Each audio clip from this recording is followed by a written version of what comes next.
Annuals MA English part 2, attempt any 4 questions. हमने 4 question attempt करने हैं।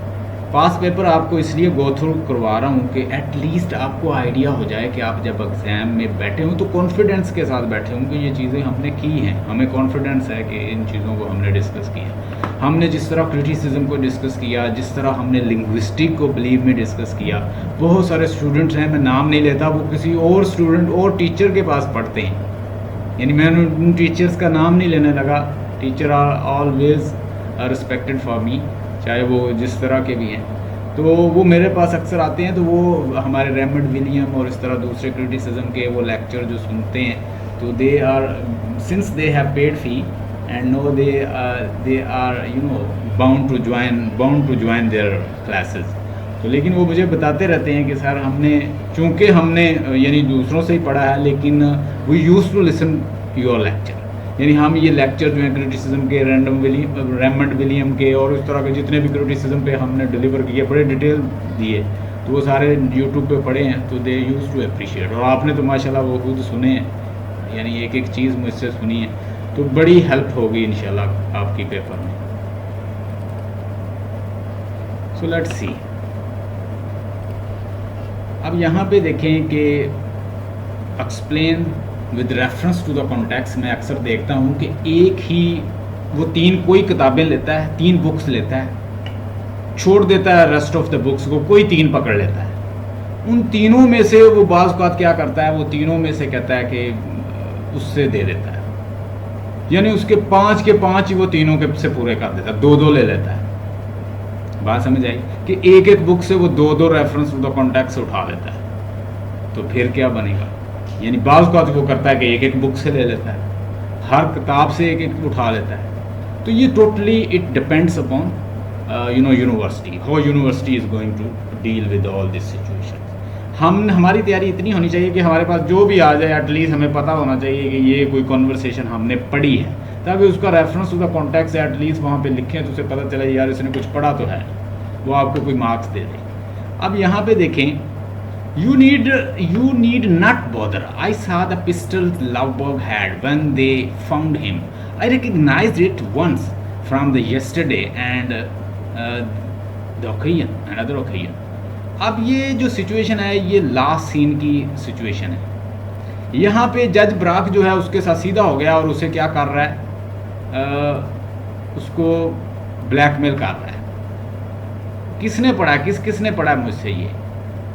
मैंने पढ़ा हुआ है, लेकिन मैंने मुझसे पढ़ा है। सर मैंने आपसे पढ़ा है। हाँ, इसमें मुझे ज़रा बताइएगा यहाँ पे क्या होता है कि अब कन्वर्सेशन हो, जज ब्राक जो है उसने वो पिस्टल देख लिया है, वो इन्फॉर्मेशन लेकर आ गया उधर से कि कहता है कि जो पिस्टल इस्तेमाल हुआ है वो हड़ा मैंने तुम्हारे पास देखा है। यहाँ पे वो ब्लैकमेल करता है और हाँ जी, साइड भी कर लेते हैं, क्योंकि ये उसको एक्चुअली मैनिपुलेट वो करती है ये सबको। ये उसी की क्लास का ये वो है, अरिस्टोक्रेट क्लास का ही ये भी बंदा है जो जज ब्रैक है, लेकिन ये जो है ना actually he wants to exploit her, तो वो जो है वो नहीं होना चाहती। तो क्योंकि उसको एक वो सोशल नॉर्म्स का ख्याल, दूसरा उसका आइडियल वो था लवबॉग रहा, क्योंकि वो उसको गॉड को उसको बल्कि उसकी वो ड्रंकर था और उसमें काफ़ी बुरी आदतें भी थी, एक्चुअली करप्टेड पर्सन, लेकिन वो उसको एडमायर करती है क्योंकि एक्चुअली में वो उसको वैसे ही मैनली गुड वाला ही बंदा पसंद था। यहाँ जो है ये इसको पसंद नहीं करती है, लेकिन अपनी हर राज न्याज की जो बात है ना शेयर करती आ रही थी, और इसी वजह से उसको ब्लैकमेल करता है। और अभी उसने वो जो सुसाइड कर ली है, उसको गोली लग गई है लवबॉग को, तो वो उसने पिस्टल देखा है, उसने कहा कि पिस्टल वो तुम्हारा ही है क्योंकि तुमने उसको दिया था, यानी ये चीज भी उसको पता चल गई और वो उसको ब्लैकमेल करता है। एक चीज उसने डोमिनेट कर जाए, और एक चीज उसने मेरी बात सुनी, एक चीज उसने जो उसने उसको किया ना, ब्लैकमेल किया, वो इम्प्लाइड इन्फॉर्मेशन के साथ किया, एक्सप्लिसिट इन्फॉर्मेशन नहीं दी। यहाँ ये जो लाइन है ये किसको ज़ाहिर करती है? It is implicit, but it is implicit, it is showing something else. कि भाई तुम फिक्र ना करो, अब राज जो है वो मेरे पास आ गया है, you need not worry, you need not bother, तुम्हें परेशान होने की कोई ज़रूरत नहीं है।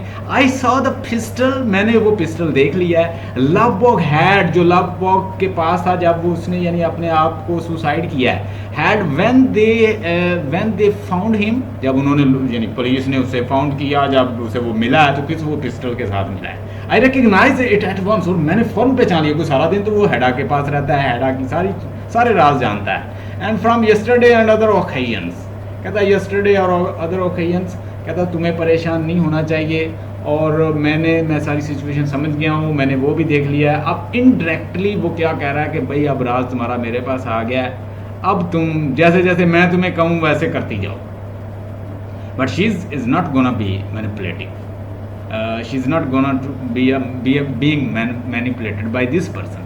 अब वो उसे मैनिपुलेट नहीं होना चाहती, वो चाहती है कि वो खुद लोगों को करती रही है और लोगों की साइकिल के साथ खेलती रही है और उनको ट्रीट करती रही है डिफरेंट वे से, और कभी उनको करीब करती फिर दूर कर लेती, उसके अंदर बहुत सारे कॉम्प्लेक्स हैं। अब वो किसी के हाथों नहीं होना चाह रही थी, लेकिन वो कर रहा था उसे, और जैसे उसने कोशिश की तो उसने कहा कि you will never do that, you can do that, तुम ये नहीं कर सकोगे, और वो अपने आप को क्या कर लेती है, सुसाइड कर लेती है। अगर यानी मज़ीद इसको अब यहाँ पे हर एक और भी इधर ये भी हिडन एक रीजन आ जाती है कि वो टोटली डेस्परेट हो जाती है, not only for this reason, because the first reason of course कि वो मैनिपुलेट नहीं होना चाहती बाय जज ब्रैड।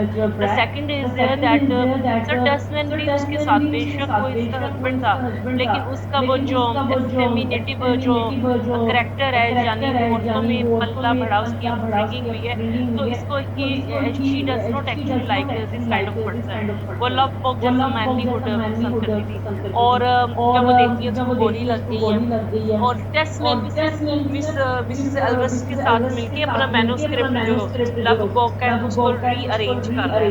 तो वो उसे ये भी अब उसके मन में ये भी आ रहा है कि इसी तरह इस थिया ने उसको मैनिपुलेट कर लिया था, यानी उसे अपने कंट्रोल में कर लिया और उसको सेक्सुअली अट्रैक्ट कर लिया लव बॉग को, तो शायद ये टेस्टमैन भी मुझसे अब दूर जा रहा है, यानी ये भी यहाँ पे पॉसिबिलिटी है।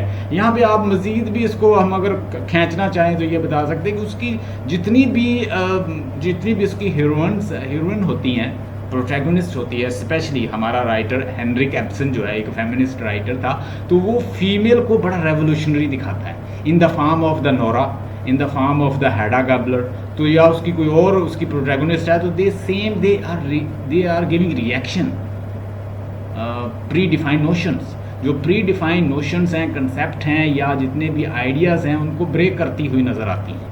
आइकोनोक्लास्ट मैंने बताया था ना, जो प्री एग्जिस्टेड आइडिया होते हैं उनको जो ब्रेक करता है उसे आइकोनोक्लास्ट कहते हैं। तो वो कोई आइकोनोक्लास्ट किस्म के उसकी हीरोइंस होती हैं, and they are breaking the laws and well founded ideas, जो पहले से वेल फाउंडेड आइडिया और बिलीव्स थॉट्स होती हैं उनको ब्रेक करते हुए नज़र आते हैं, और ये हमें इसके अंदर भी मिला है हेडा गैबलर के अंदर। और ये आप मेरे ख्याल में आप इसको अच्छी तरह एक्सप्लेन भी कर लेंगे। अगर एक्सप्लेनेशन आपने करनी है तो क्या करना है, रेफरेंस टू द कॉन्टेक्स्ट तो आपको पता ही है, वो एक शॉर्ट सी समरी और इन 2 लाइनों के साथ रिलेट कर देनी है कि इस तरह ये 2 हस्बैंड वाइफ थे जो totally they are not having mutual understanding and harmony, and they have come back after their from their honeymoons, and they have come back, and they Hedda Gabler feels frustration and monotonous life, and she gets relief through Judge Bragg. So she gets purgation of her feeling through Judge Bragg. Judge Bragg के जरिए वो purgation करती है अपनी feeling, and now in this state ये situation चल रही है, ये उसका context हो जाएगा। फिर आप explanation में आए कि यहाँ पे कौन सा character कौन सी जगह पे किसके सामने खड़ा है, ये बताना है।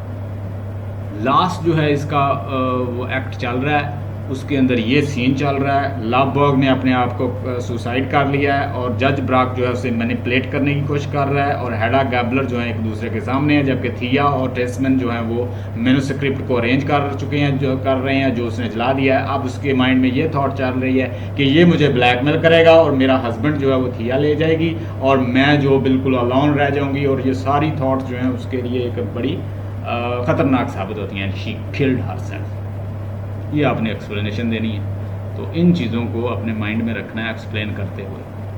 अपना कोई स्टूडेंट आज एब्सेंट तो नहीं है?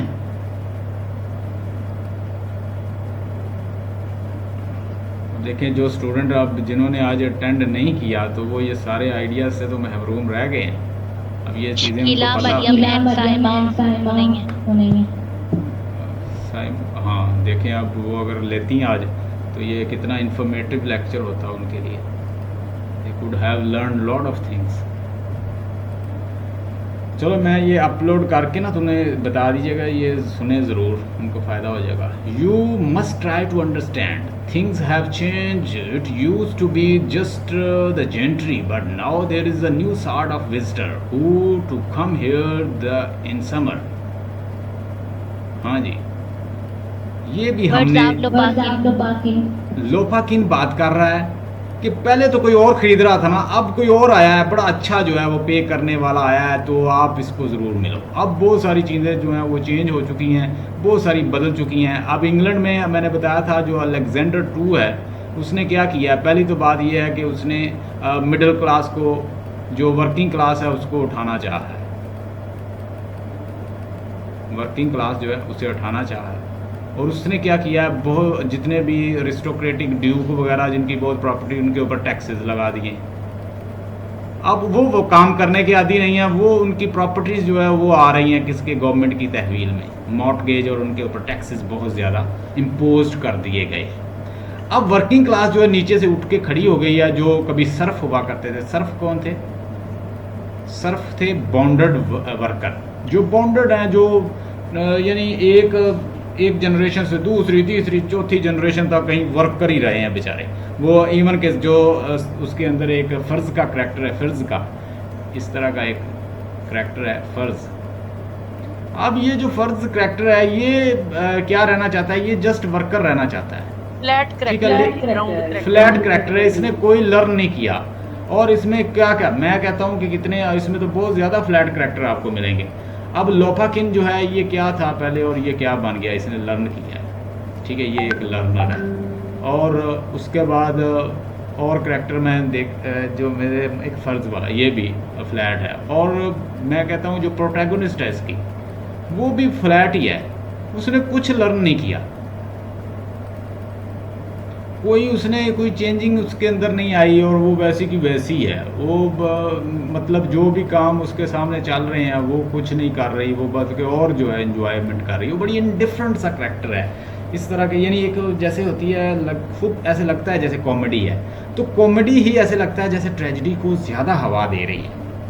So it is just running that comedy and we see that behind this comedy there is a tragic background as well. हर कॉमेडी के साथ साथ एक ट्रेजिक बैकग्राउंड भी है ना, जैसे वो एक बंदा अमीर है, पैसा नहीं है, लेकिन फिर भी एंजॉय करना चाहता है, तो वो कितना फिर सफ़र करता है। तो ये सारी चीज़ें जो है ये साथ साथ चलती हैं। You must try to understand. और ये किसको, हमें सीधा हमें पता चल रहा है कि लोपाकिन बात कर रहा है। लोपाकिन किससे बात कर रहा है? लोपाकिन लिबोव से रेनस्काय से बात कर रहा है, ठीक है।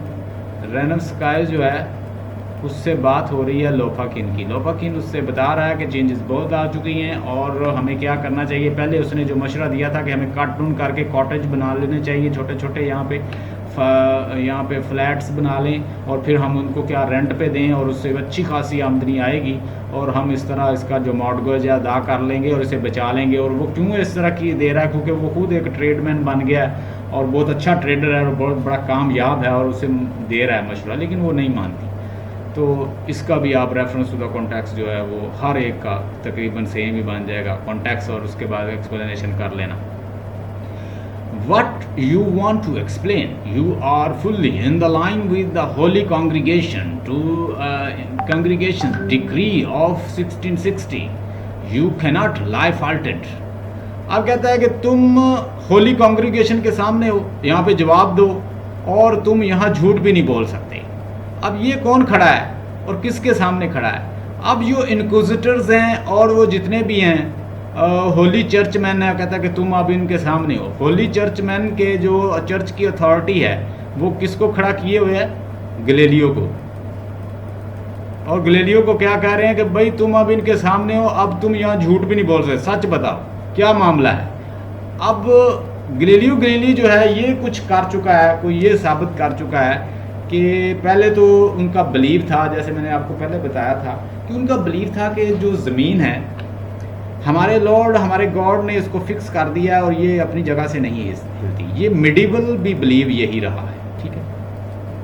और रोमन कैथोलिक का ये बड़ा पक्का ठोस बिलीव था कि मेडिवल एज में तो कोई जुर्त ही नहीं कर सका ना कि ये काम करे। ये तो रेनेसेंस एज आई है जब, उसके बाद हुआ है।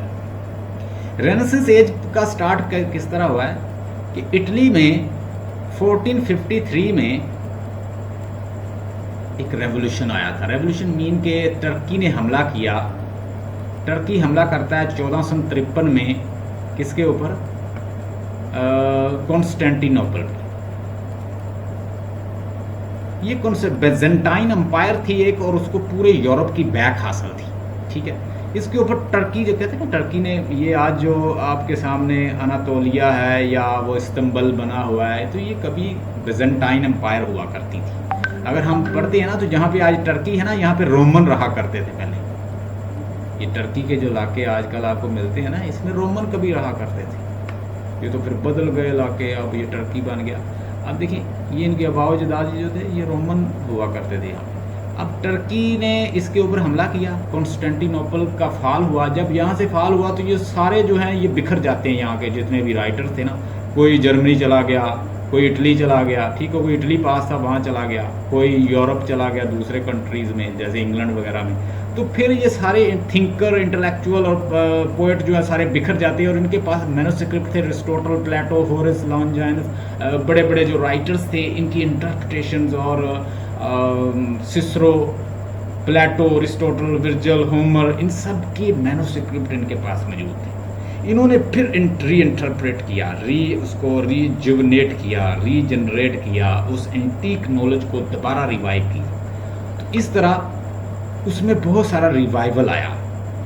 मैंने उस एज की बात कर रहा हूँ, उसके बाद की फिर बहुत बड़ा रिवाइवल आया नॉलेज में, रेनेसेंस में, साइंस में, ठीक है, रिलीजन में, मज़हब में। ये सारा मैंने आज डिस्कस किया है बीपीएससी इंग्लिश के कोर्स में। तो उसमें ये बहुत बड़ा चेंज आया, रेवोल्यूशन एक आ गया, चेंजिंग आ गई। अब ये जो है ये साइंटिफिक, ये रीजनरेशन हो रही है, साइंटिफिक जो है वो एक रेवोल्यूशन आ रहा है गैलीलियो की शक्ल में।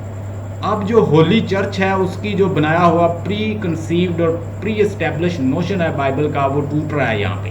और वो क्या कर रहे हैं, वो उसका रिएक्शन दे रहे हैं। भाई सामने खड़े हो, झूठ नहीं बोल सकते, सच बताओ तुमने क्या कहा है। तुम ये कहते हो कि ज़मीन जो है ये मूवमेंट करती है। Our lord it he has mention, our god our lord has mention the bible that never I have fixed this earth and it never shake. हमने इस लैंड को फिक्स किया और ये कभी नहीं हिलती अपनी जगह। तुम कैसे साबित करते हो? हमारे पॉप को झूठा कर रहे हो, हमारी बाइबल को झूठा कर रहे हो, हमारे गॉड को झूठा कर रहे हो। तुम्हारा ट्रायल होगा, यहाँ झूठ भी नहीं बोल सकते।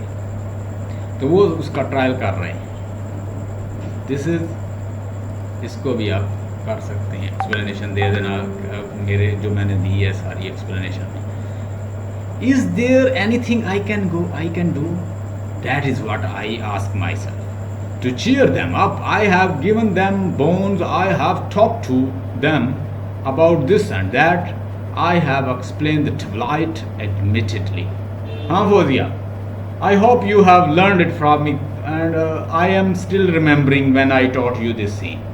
ये सीन जब मैंने आपको पढ़ाया था, देखिए मुझे अभी फ़ौरन याद आ गया कि ये मैंने फलां वक़्त ये चीज़ें पढ़ाई थी और ये मैंने बयान किया था। थोड़ा सा एक्सप्लेन करें ज़रा। Is this anything I can do? That is what I ask myself, to cheer them up.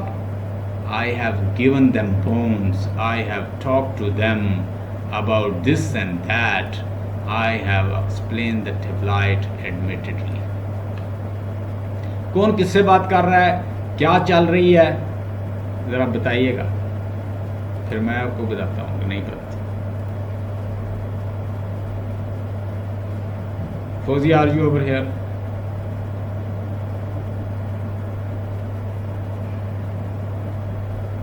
Sarish, are you getting? Fozia नहीं? She has gone. Okay. Sarish, आपको पता चल रहा है ये कौन सा पॉइंट है? मैंने वो अपलोड भी कर दी है, इसमें से अगर सुना है आपने। सर अभी इस पॉइंट तक नहीं पहुंची, लेकिन आई Is गेस there ये any- खुशियों के हैं। यानी आपको नहीं कैसे बोला लग रहा है मैंने। ये किसका डायलॉग है वैसे? देखिए हम उसकी सेंस जो है बात का इम्प्लाइड मीनिंग जो है ना, मैंने अभी बताया, वो हमें समझ नहीं होती। Is there anything I can do, that is what I ask myself, that is what I ask myself to cheer them up. I have given them my bones, I have talked to them and this and that, I have explained the twilight admittedly। देखें, पहली तो बात यह है कि वो जो stool सा रख के वो खाना कौन खाता है? पोजो। ये पोजो का डायलॉग है। पोजो बात कर रहा है, किन से पोजो बात कर रहा है? पोजो बात कर रहा है कि ये जो दोनों हैं एस्ट्रिगन और वेलेडिमीर, इनके बारे में बात कर रहा है। कहता है कि मैंने क्या किया, मैंने कहता है पोजो इनको टाइम दिया, इनसे बातें की, इनका दिल लगाया और इनसे बातें भी करता रहा, इवन कि मैं शाम तक इनके साथ बातों में लगा रहा, मैंने अपनी हड्डी भी इनको दे दी। अब वो कह रहा है कि और इससे ज़्यादा मैं कहता क्या कर सकता हूँ? I talk to them about this and that, I have explain the twilight admittedly, और इनके साथ मैंने कहता हर चीज़ जो है शेयर कर दी। अब इससे ज़्यादा कहता मैं इनके साथ क्या करूँ? ये बात हो रही है कि वो डिस्कस कर रहा है उनके बारे में। पोजो जो है उनको बता रहा है कि भाई मैंने तुम्हारे लिए ये कर दिया है, ये आपने पहले भी किया हुआ है।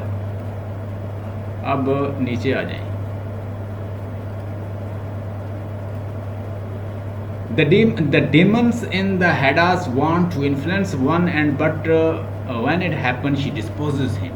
Discuss Heda character। ये सीधा ही हेडा का करेक्टर लिखना है और उसका दूसरों के साथ जो रिलेशन हेडाज करेक्टर, डिस्कस हेडाज करेक्टर, ठीक है।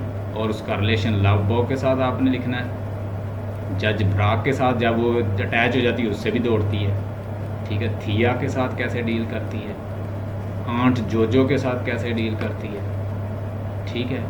टेस्मैन के साथ कैसे डील करती है, यानी दूसरे करेक्टर। और एक मेड सर्वेंट होती है, उसके साथ भी बुरा ट्रीट करती है, उसको भी डिसलाइक करती है। यानी ये सारे करेक्टर के साथ उसकी जो डीलिंग है आपने बतानी है, ये आपका क्वेश्चन बन जाएगा। हेडा का करेक्टर अच्छी तरह याद कर लो, जज ब्राक का कर लो, लव बॉक का याद कर लो और थिया का याद कर लो। एक दफ़ा पढ़ोगे याद हो जाएगा, उसकी करेक्टराइजेशन अच्छी तरह याद कर लें। How far would you agree with the cherry orchard represent a conflict between the modernity and traditional Russian society? Elaborate। इसमें आपने वो जो मैंने आपको पॉलिटिकल बैकग्राउंड बताया ना, वो डिस्कस करना है। अब अलेक्जेंडर जो है वहाँ पे जो नया किंग आया है अलेक्जेंडर, उसने क्या किया है आपने बताना है कि हैवी टैक्सेस जो इम्पोज कर दिए हैं अरिस्टोक्रेटिक और ड्यूक लोगों के ऊपर, नवाबों के ऊपर, उसने किसको किया, उसने उठाया किसको, उसने अपराइज किया रेज्ड वर्किंग क्लास, सर्फ जो वर्किंग क्लास है, बॉन्डेड सर्फ थे, उनको क्या अपॉर्चुनिटी दी और बड़ों अमीरों के ऊपर टैक्स लगा दिया। अब सोसाइटी जो है वो वर्किंग क्लास से मिडिल क्लास और ऊपर क्लास की तरफ, नीचे से ऊपर क्लास जा रही है। ऊपर वाले चूँकि सुस्त लोग हैं तो वो डाउनफॉल हो रहा है उनका, तो ये दिखाया गया है। यानी एक अपर क्लास और एक वर्किंग क्लास जो है वो कैसे उनके घर खरीद लेते हैं, ये सारा एक्सप्लेन करेंगे लोफाकिन। और उनका जो आपस में रिलेशन था, वो कभी सर्फ था, उसके बावजूद सर्फ थे, और ये क्या थे, उनके ओनर थे। और ट्रेडिशन यानी एक जनरेशन से जनरेशन वो उनका गुलाम रहा है, लेकिन अब वो जैसे वो खरीद लेता है तो उसे बड़ी खुशी होती है कि यहाँ पे हमारे बावजूद कभी काम किया करते थे। तो ये आपने उसको डिस्कस कर देना है, not very difficult.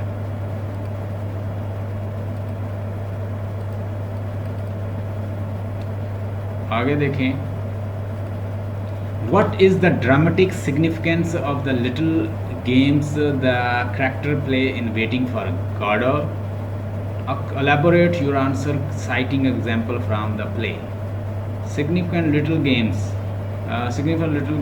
character plays with the Waiting of the God।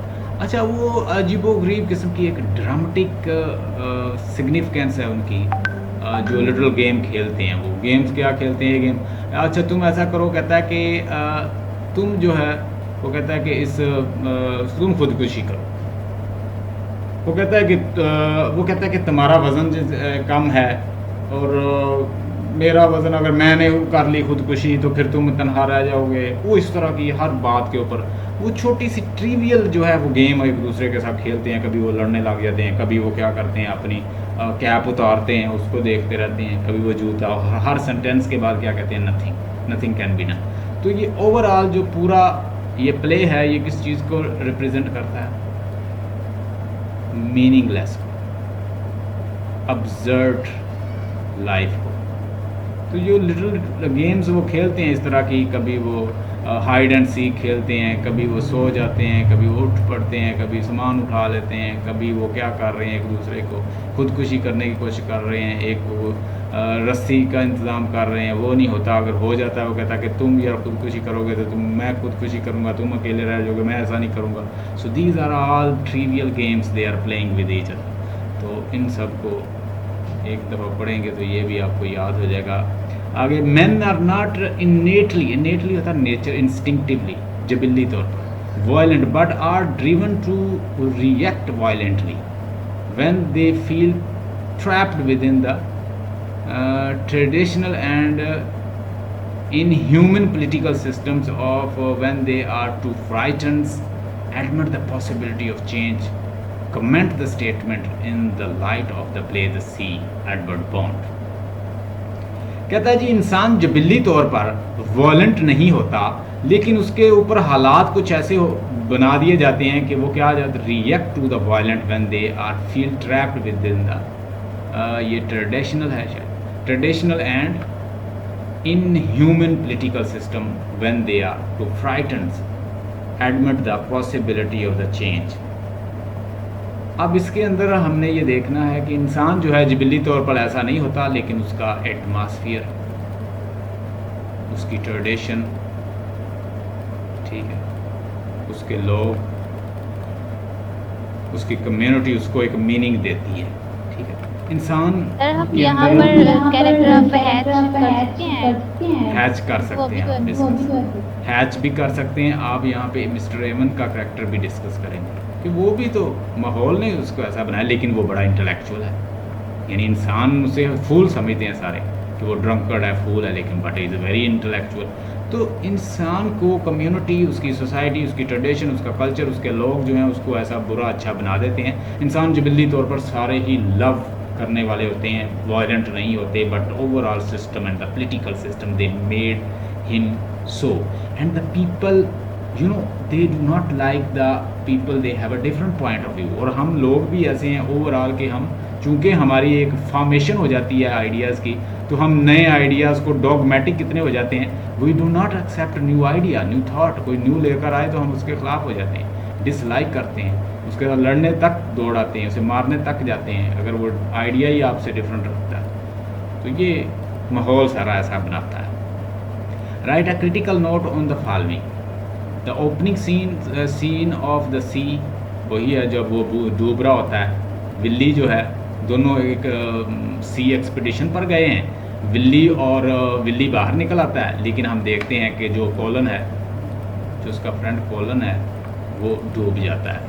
अब ये उसे बचाने की कोशिश करता है, लेकिन वो इतना समंदर जो है उसकी वेव्स इतनी तेज़ है कि वो बचा नहीं सकता। वो हैच को पुकारता है, एवन को पुकारता है, दीगर लोगों को पुकारता है। ये सारा सीन आपने लिखा। करेक्टर ऑफ द थिया एंड हेडा का ये देखिए आया हो ना करेक्टर, तो ये आपने जस्ट इसको लिखना है। थिया का करेक्टर बड़ा वाजे है। Hope you got the point, and today we have discussed about 2018 model paper and hope we'll be discussing like that and learning lot of knowledge। अच्छा, आपका पहला पेपर जो है वो पोइट्री का है। क्या कहते हो, पोइट्री डिस्कस करनी है या क्रिटिसिज्म डिस्कस करना है? मैं आपको डेली बेस पे कोई ना कोई पास पेपर इसी तरह डिस्कस कर दिया करूँगा, इंपॉर्टेंट क्वेश्चन भी बता दिया करूँगा, थीसिस स्टेटमेंट और उसको कैसे लिखना है ये भी आप अपने तौर पे वैसे मैक्सिमम टाइम दें। ये जो मैं बातें करता हूँ, बता रहा हूँ आपको, इससे हेल्प लें, ये आपको हेल्प आउट करती जाएंगी। अब मुझे बताएं कि पोइट्री ना डिस्कस कर लें सबसे पहले। नो सर, क्रिटिसिज्म में और लिंग्विस्टिक्स कर लेते हैं, तो टेस्ट भी नहीं दिए हुए, बहुत कम दिए हुए, और पोएट्री तो बड़े अच्छे से आपने एक्सप्लेन कर दिया, लास्ट में भी करने को हो जाएगा। चलो, लिंग्विस्टिक और क्रिटिसिज्म। ड्रामा को फिर ये वीक दे दें आज या शुरू कर दें कल से? देना है, ये ड्रामा को देना। चले ये इसको दे देते हैं वीक, और अगले वीक जो है वो हम क्रिटिसिज्म और लिंग्विस्टिक जो है वो स्टार्ट कर देंगे। लिंग्विस्टिक में इंशाल्लाह मैंने आपको नोट्स भी दे दिए हैं, उसकी टेंशन ना लें, उसे लिख लिख के याद करें, पढ़ें उसको भी। और जो मैंने आइडियाज़ तो बताए हुए हैं आपको, इसलिए प्रॉब्लम नहीं होगी, आप एक दफ़ा कोई भी नोट्स पढ़ लेंगी, क्योंकि आपने उनको पढ़ा हुआ है तो आपको इंशाल्लाह काफ़ी हद तक वो हेल्प हो जाएगी। वावल, कॉन्सोनेंट और हार्ड पैलेट, सॉफ्ट पैलेट, हर चीज़ आपको बताई है, फोनेटिक, फोनोलॉजी और सोशियो लिंग्विस्टिक, साइको लिंग्विस्टिक, हर चीज़ मैंने आपको प्रैक्टिकली समझाई हुई है, यानी वो ऐसे समझाई है कि जैसे मैथ को समझाते हैं। इंशाल्लाह ताला इससे अच्छी जो टीचिंग है ना, क्योंकि मैं ये नहीं कहता कि मैं कोई बहुत बड़ा टीचर हूँ, मैं बहुत ही बड़ा बन, मुझे इतना पता है कि मैं सुबह से लेके शाम तक इन किताबों के गिर्द सर्च करता रहता हूँ अपने इस लेबॉर्ट्री के अंदर। बस मुझे अपनी रिसर्च के ऊपर इंशाल्लाह अपनी मेहनत के ऊपर मुझे भरोसा है कि मैंने